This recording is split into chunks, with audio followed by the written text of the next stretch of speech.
Oke, langsung saja. Eh, Sebelumnya salam sejahtera bagi kita semua. Di sini saya Muhammad Daniel Bangun dengan NIM 19140128. Jadi di sini saya akan menjelaskan mengenai hasil ujian tengah semester saya, yaitu pada mata kuliah eh, Artificial Intelligence. Di mana untuk soal nomor pertama yaitu eh, contoh daripada model based reflex agent yang sudah pernah kamu gunakan. Nah, jadi untuk soal nomor pertama yaitu model based reflex agent, di sini tuh saya mengambil contohnya itu adalah rem otomatis motor, yaitu untuk lebih jelasnya itu akan saya jelaskan dengan bantuan struktur ini. Jadi rem otomatis sensor motor itu yang pertama dia itu akan terlebih dahulu melihat apa yang terjadi pada lingkungannya. Kemudian setelah sensor ini mendapat dari lingkungan, dia akan membuat sebuah kondisi dengan memanfaatkan history. Jadi di mana agen ini itu sama seperti simple reflex agent, hanya saja di agen yang model basic reflex agent ini dia itu ada menambah sebuah history gitu. Jadi dia mendapatkan current state, kemudian nanti dia update lagi state-nya. Kurang lebih untuk modelnya itu seperti ini. Jadi untuk contoh yang saya bilang, jadi ketika kita mengendarai motor dan terjadi sebuah hal yang membuat kita dapat kecelakaan. Jadi si sensor rem otomatis pada motor ini, dia itu yang pertama dahulu itu dia akan aktif itu ketika yang pertama dia lihatlah tadi lingkungannya seperti yang saya bilang sebelumnya. Nah di sini tuh bisa terjadi sebuah kecelakaan ya kan, kemudian lanjut terimalah sama sensornya. Kemudian rem ini memanfaatkan state-nya, kemudian what my action do. Nah untuk remnya ini sendiri dia itu akan aktif ketika kita mengerem, kemudian sistem ini akan membantu lagi ngeremnya agar lebih akurat gitu. Tetapi jika kita tidak mengerem misalnya, dia itu akan mengerem secara otomatis gitu. Jadi aksinya itu akan melihat dengan apa yang diterima dari si sensor ini gitu. Kalau kita mengerem, maka remnya akan lebih dikuatkan lagi. Kalau misalnya si pengendara ini nggak mengerem, dia akan mengerem secara sendirinya.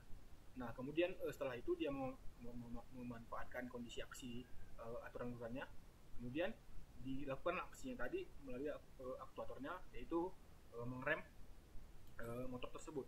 Nah untuk lebih jelasnya itu ada di sini ya, yaitu di sini kan dibilang ya kan, teknologi pengereman otomatis pada sepeda motor mirip seperti mobil ya. Namun di sini motor ini caranya itu yang pertama, jika ada potensi kecelakaan seperti yang saya bilang lagi dan pengendara sudah mengerem, maka sistem ini akan menambahkan tekanan rem di rem depan dan belakang. Nah dimanfaatkanlah dari situ ya kan, didapat dari sensornya.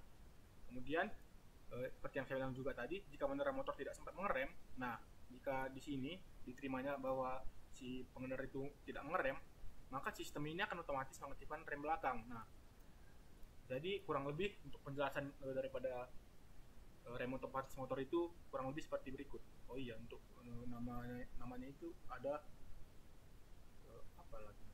Namanya itu ada ini ya, collision mitigation braking system. Nah jadi ini adalah sistem rem otomatis pada motor.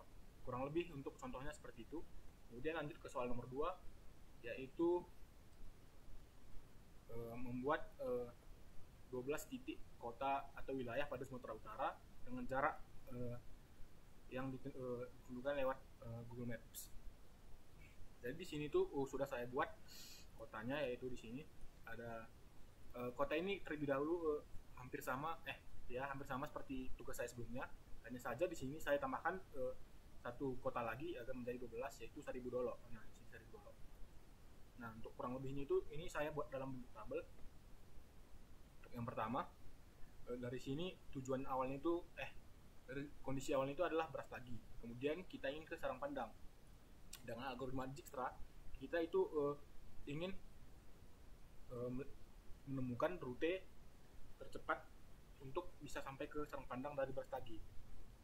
Nah, yang pertama itu kita buatlah untuk yang pertama itu di current state itu ya A. Di sini tentu ya 0 karena state awal kita adalah A.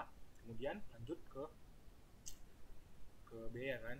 Si A yang tadi bisa ke dua arah pertama-tama. Dia itu bisa ke B dan ke C. Nah, untuk ke B jaraknya itu adalah 3. Jadi di sini di B dibuat adalah 3 dari A. Kemudian si A juga bisa dari ke C ya kan. Kemudian buatlah 11 dari A. Kita lanjut sekarang ke titik-titik selanjutnya yaitu titik B. Nah, untuk titik B di sini kita lanjut titik B. Nah, di sini untuk titik B-nya bisa ke titik D dan ke titik G. Untuk ke titik D nilainya itu adalah 3 tambah 8 yaitu 11 dari B.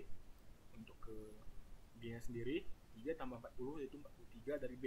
Nah, untuk titik G nya itu terlebih dahulu untuk sekarang itu adalah bernilai seperti ini. Lanjut kita ke titik C. Nah, titik C ini bisa ke titik K dan ke titik E. Nah, untuk jaraknya ke titik K itu ditambahkanlah dari jarak yang sebelumnya itu 11 tambah 48, didapatlah itu hasilnya 59 dari C. Kemudian tadi C bisa juga ke E. Nah, kita tambahkan lagi lah 11 tambah 7. Untuk ke E nya itu dapat nilai 18 dari C. Kita lanjut lagi ke titik D.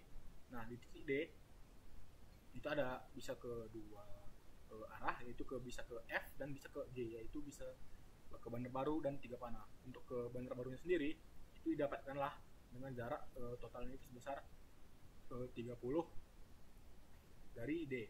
Sedangkan untuk ke E itu dapat nilai nilainya itu lebih gini penjelasannya itu karena nilai yang didapat itu lebih besar daripada nilai yang sebelumnya, yaitu di sini yang dimana dari Kaban Jahe dari titik C hanya mendapatkan nilai 18, maka nilainya itu nggak berubah karena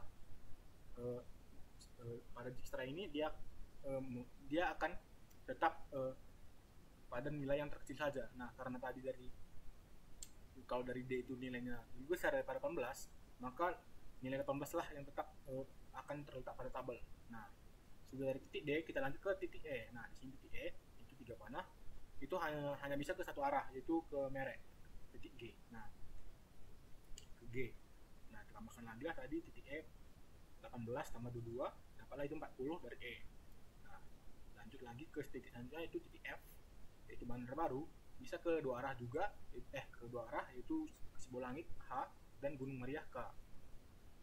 Nah, untuk ke Sibolangit itu didapatkanlah nilainya itu di F ke H 48 dari F. Kemudian ke K, untuk ke K sendiri itu didapatkanlah nilai 40.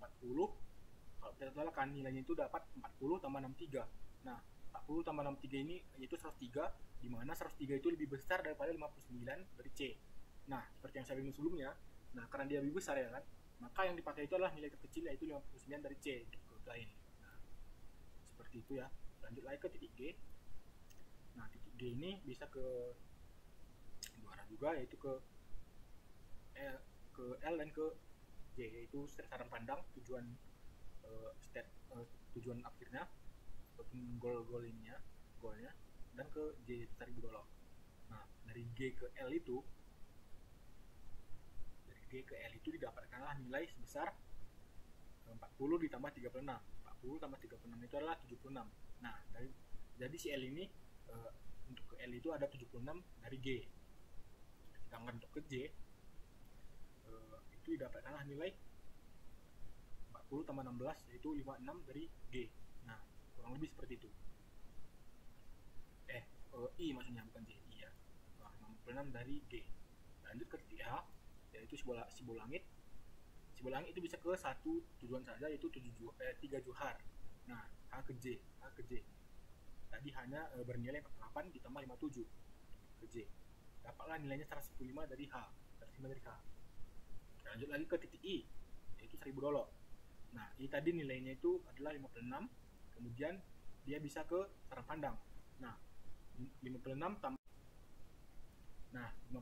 56 ditambah 20 sama nilainya 76. Karena dari sama, tetap aja kita pakai yang pertama tadi yaitu 76 dari G. Nah, lanjut ke titik J. J itu bisa ke K dan ke L. Nah, tadi nilai si J itu adalah 105. 105 tambah 23 itu nilainya itu lebih besar daripada 59 dari C. Nah, karena nilai lebih besar, maka kita pakailah 59 dari C tadi. Sedangkan untuk ke L-nya 105 tambah 36 itu dapat 141 dan nilai itu lebih besar, karena maka kita pakailah nilai yang lebih kecil yaitu 76. Lanjut ke titik terakhir itu dari K. Dari K bisa ke L, yaitu tadi K nilainya 56. Nah, 59. 59 tambah 12 itu adalah 71. Nah, karena dia lebih kecil ini dari 76, maka 71 lah yang kita tempatkan di tabel berikut. Nah, karena udah dapat nih hasilnya, rute terpendek itu didapatlah A, C, K, L. Nah, yaitu si L tadi dari K, kemudian titik K, kemudian titik K dari L, kemudian K dari C, dan C dari A. Nah, maka untuk rute terpendek itu didapatlah seperti ini. Dari Brastagi ke Banjahe, Brastagi ke Banjahe, baru ke Gunung Meriah, lanjut ke Sapang Pandang. Dengan totalnya itu 71. Nah, untuk rute terpendek itu dengan menggunakan algoritma Dijkstra kurang lebih seperti yang saya jelaskan tadi. Nah, untuk jawaban saya terhadap dua soal tadi, penjelasannya kurang lebih seperti ini ya. Jika ada kesalahan kata dalam penjelasan saya, mohon dimaafkan. Sekian dan terima kasih.